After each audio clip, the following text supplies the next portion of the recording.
Assalamualaikum warahmatullahi wabarakatuh. Selamat datang kembali di ruang fikir dan zikir. Kali ini kita akan melanjutkan materi obrolan yang tadi malam. Tadi malam saya ngobrolin tentang rasionalisme sebagai sumber ilmu pengetahuan. Kenapa saya selalu membahas tema-tema epistemologi, filsafat sains begini? Sebelum kita berbicara tentang banyak hal, tentang pengetahuan, tentang ilmu, tentang apapun itu, kita mengambil pengetahuan dari sumber agama, dari sumber apapun.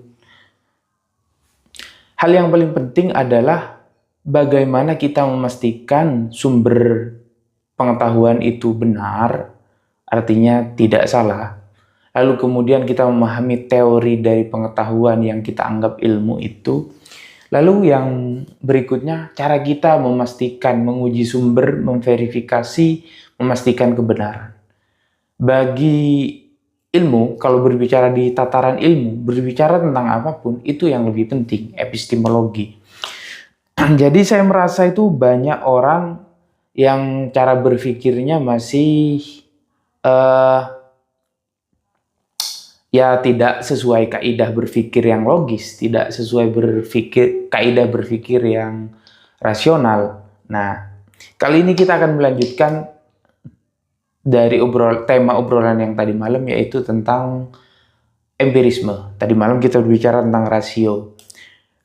Di channel ini saya akan menyampaikan sederhana, semoga bisa dipahami oleh siapapun.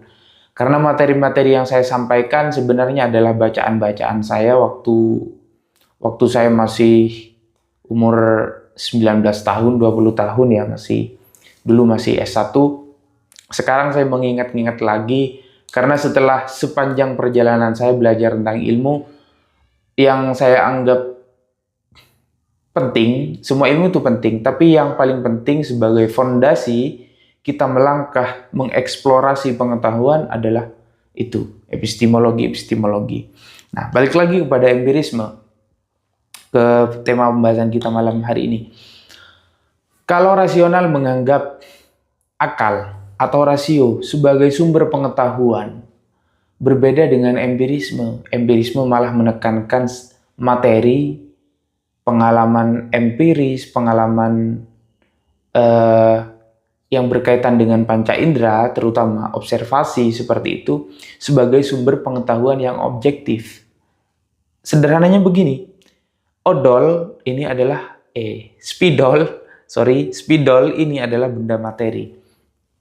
Sedangkan gambaran spidol di rasio saya atau di akal saya itu adalah rasionalisme, dan benda ini adalah empirisme. Yang mana sebagai kebenaran yang objektif atau sumber kebenaran yang objektif, gambaran di kepala saya atau benda ini, begitu. Yang perlu kita pahami di sini, kritik empirisme terhadap rasionalisme, karena manusia itu terlahir seperti kertas putih katanya, tabula rasa, blank slate. Artinya manusia lahir ke dunia itu tidak membawa informasi apapun, pengetahuan apapun, seperti kertas putih, seperti kertas kosong, artinya kosong, tidak apa-apa. Lalu manusia dalam kehidupannya dengan cara berinteraksi dengan sosial, dengan alam yang lain, dengan semesta, dia mendapatkan pengetahuan-pengetahuan, mendapatkan informasi-informasi dan ilmu-ilmu yang baru. Begitu kira-kira menurut empirisme. Maka pengetahuan yang objektif itu berdasar pada pengalaman. Nah, lalu bagaimana metodenya? Kalau dalam rasionalisme kita mengenal metode deduktif. Berkebalikan, empirisme ini berkebalikan dengan rasionalisme.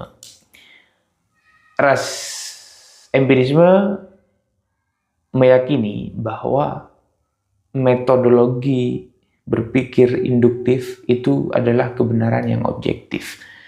Induktif itu berarti mengambil kesimpulan dari yang khusus pada yang umum. Kebalikannya, deduktif itu dari yang umum kepada yang khusus. Ada contoh menarik dalam buku-buku filsafat ilmu atau ya dikutipkan kepada John Locke misalnya, bahwa ada sebuah kisah orang membeli apel ke pasar.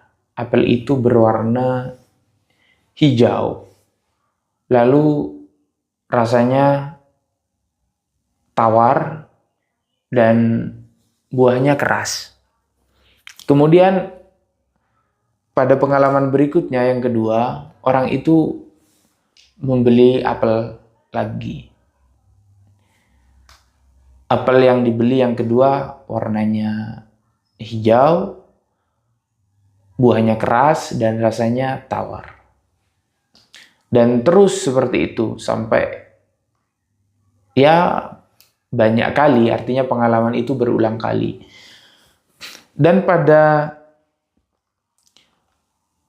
yang kesekian kali, dia anggaplah yang ketujuh kali, orang itu membeli apel dengan warna yang hijau, buahnya keras, tapi rasanya manis. Lalu dia menyimpulkan kebenaran dari yang khusus itu. Nanti teori ini dikembangkan oleh teori falsifikasi, misalnya seperti itu. Karl Popper ya, kalau tidak salah saya. Teori falsifikasi. Lalu, apa peran rasionalisme, peran akal itu bagi empirisme? Peran akal di situ tidak lebih hanyalah sebagai pengolah pengetahuan. Akal bukan sebagai sumber pengetahuan, tapi pengolah pengetahuan yang kita dapatkan lalu dijadikan menjadi ilmu pengetahuan. Empirisme bertolak belakang dengan rasionalisme. Kalau rasionalisme menganggap atau berpendapat akal, budi, atau rasio sebagai sumber pengetahuan, maka empirisme menganggap benda empiris, benda materi, pengalaman empiris sebagai sumber pengetahuan. Seperti itu. Yang perlu kita pelajari dari khazanah-khazanah keilmuan barat, dimulai era Renaissance itu, golongan mereka itu selalu terbuka dengan kritik. Maka ketika sebuah ilmu itu terbuka oleh kritik, ilmu pengetahuan yang baru, akibat positifnya adalah keilmuan itu berkembang, keilmuan itu melahirkan keilmuan-keilmuan yang baru. Artinya keilmuan itu tidak stagnan pada satu teori ilmu pengetahuan.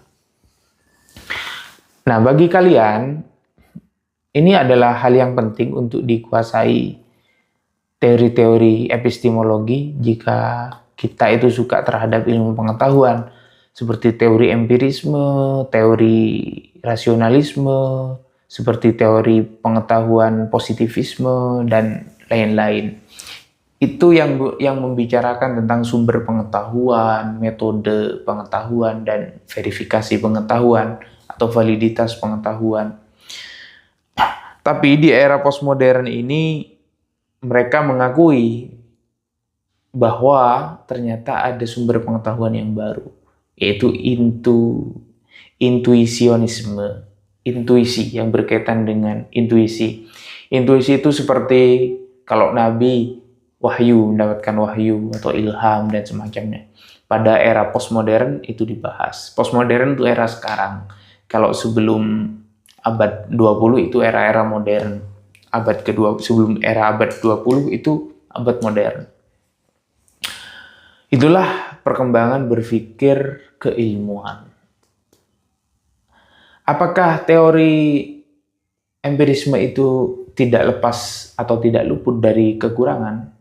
Nah, tentu justru memiliki beberapa kekurangan.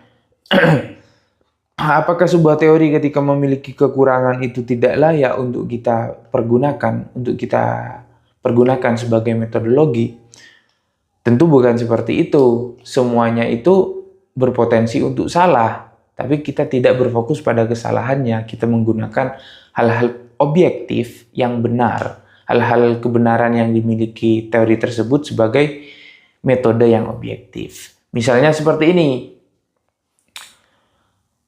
2 tambah 2 sama dengan 4. Kita tidak perlu membuktikan itu secara empiris, karena rasio kita mampu menalar dengan logika pengetahuan kita bahwa 2 tambah 2 ya hasilnya 4. Sedangkan empirisme terlalu mengedepankan sesuatu itu harus empiris, harus nyata, harus tampak. Ya tidak semuanya seperti itu. Maka itulah sebagai keterbatasan empiris misalnya, keterbatasan teori empirisme. Tapi dalam ilmu pengetahuan yang ilmiah, rasionalisme, empirisme, positivisme, itu tidak boleh dihilangkan. Ya kita berbicara dalam ranah ilmu pengetahuan.